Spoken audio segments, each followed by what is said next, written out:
You say you want love, but sit with that thought for a moment. Is it truly love you're searching for, or just the quiet relief of being chosen? There's a difference, a sharp one, between loving and needing to be loved. Most people never notice it, because what they're really chasing is a feeling, that fleeting sense of being enough in someone else's eyes.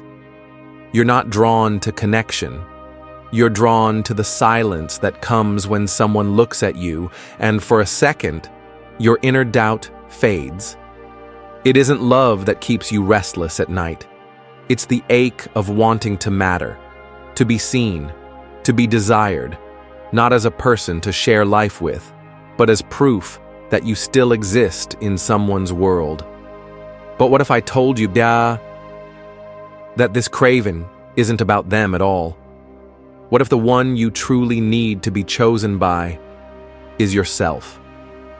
That's where it begins, the unraveling, the awakening, the moment you stop begging the world to reflect your worth back to you, and finally start remembering who you were before you were ever made to question it. The illusion of love. Validation is a drug, subtle, seductive, and devastating. All it takes is one glance, one unexpected message, one moment of being seen, and the noise inside you softens, not because you're loved, but because for a second, you feel wanted. And that feeling, it's intoxicating. But don't mistake that silence for peace. It's not healing, it's anesthesia. What you felt was not love. It was escape, a temporary hush over a storm that still rages beneath. We've been taught a beautiful lie, that love will complete us, that if someone chooses us, we will finally become real. Finally, it has become enough. But the void you carry, it wasn't shaped by loneliness. It was shaped by absence. The absence of a gaze that never lingered long enough. The absence of words you were never told. I see you. You matter, just as you are. That emptiness. It doesn't wear the shape of another person. It wears the shape of what was missing before anyone else ever arrived. So when you seek love to feel whole, you're not looking for someone to connect with. You're looking for someone to prove you're worth connecting to. And that is not love. That is a wound, still calling out for its origin. Fromm's mirror, the addiction to fusion. This is where it turns, from the illusion of love to the anatomy of need. Because what you're chasing isn't a connection, it's relief. You think you want a partner, but what you really want is for someone to silence the storm you've never learned to face. Erich Fromm saw this clearly. He didn't glorify that hunger. He exposed it. He called it the neurotic need for fusion, the desperate urge to merge, to blur the boundaries between self and other, not out of love, but to escape the unbearable weight of being alone with yourself. It's not a desire, it's a dependency. It's not intimacy, it's erased. You're not asking to be met, you're asking to disappear. You want someone to hold you tightly enough that your inner doubts can no longer breathe, that the aching voice inside finally goes quiet, that for a brief, blissful moment, you stop being you.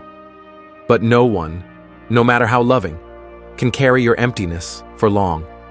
And when they stop, when the texts slow down, when the warmth fades, even slightly, you collapse. Because the person wasn't your partner, they were your oxygen. This isn't romantic, it's regression. Fromm called it a return to the womb, not the birthplace of love, but the burial ground of the self. Because in this kind of fusion, two people become one. and neither remains. The wounded child, the real source of longing. This need to be chosen, to be wanted at any cost. It didn't start in your 20s. It wasn't born in romance. It began the moment love stopped being unconditional. Somewhere in your childhood, you were taught, not with words, but with silence, that love was something to be earned. Be quiet. Be good. Don't need too much. Don't take up space. You learned to read the room instead of your own heart, to mold yourself into what others could accept, just to keep love from slipping away.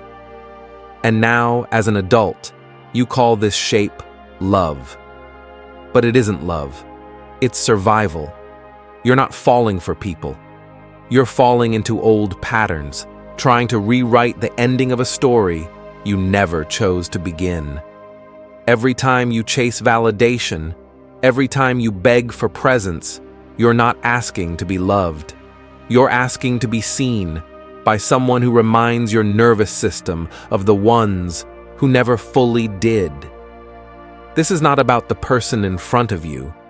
It's about the child behind you, the one who waited by the door, the one who learned that love meant proving, pleasing, performing, the one who still believes that if they can just be enough, no one will leave.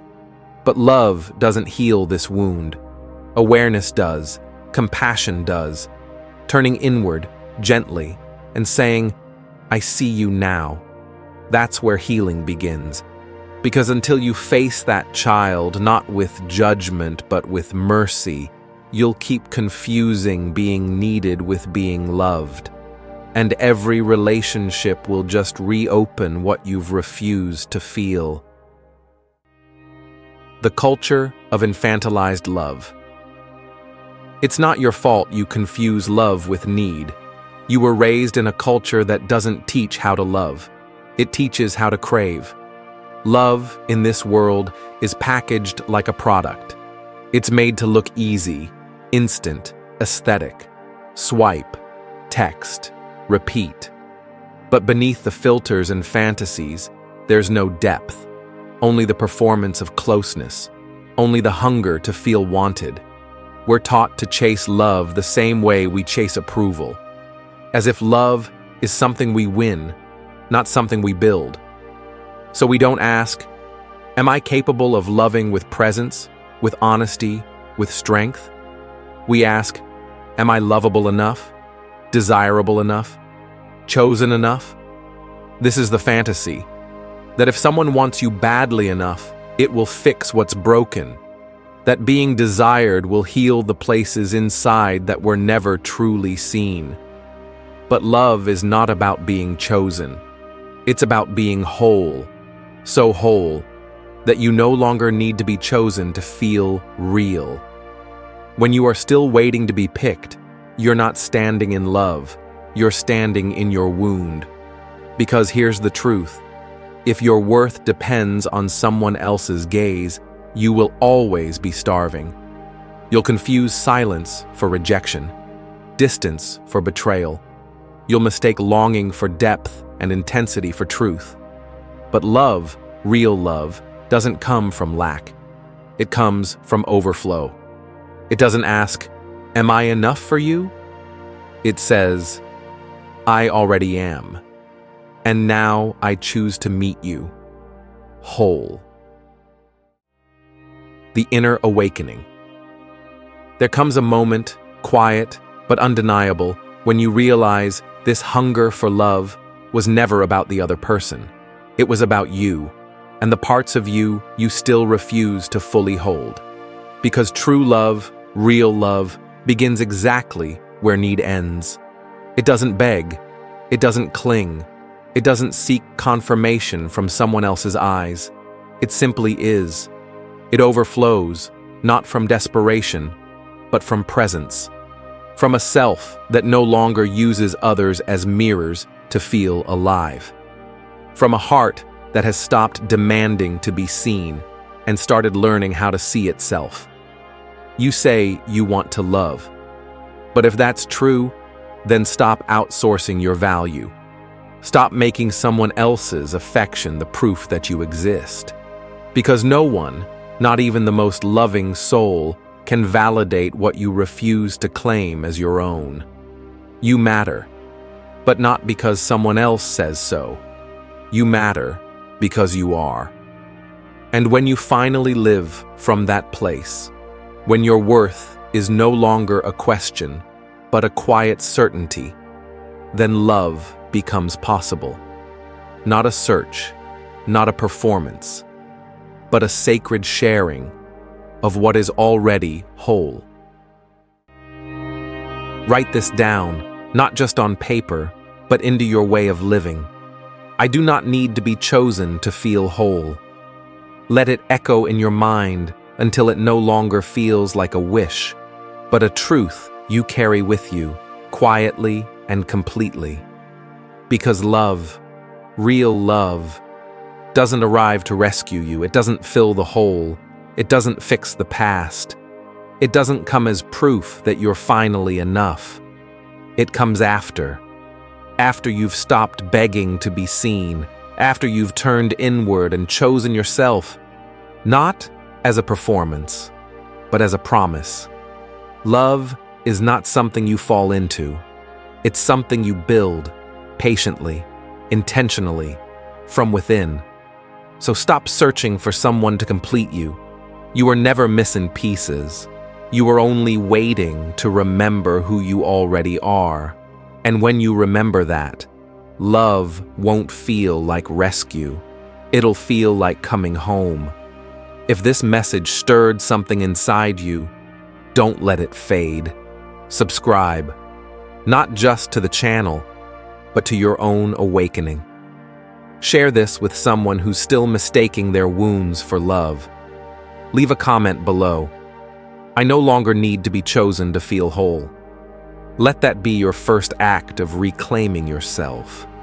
Because healing begins the moment you stop waiting to be saved and start choosing to see yourself clearly.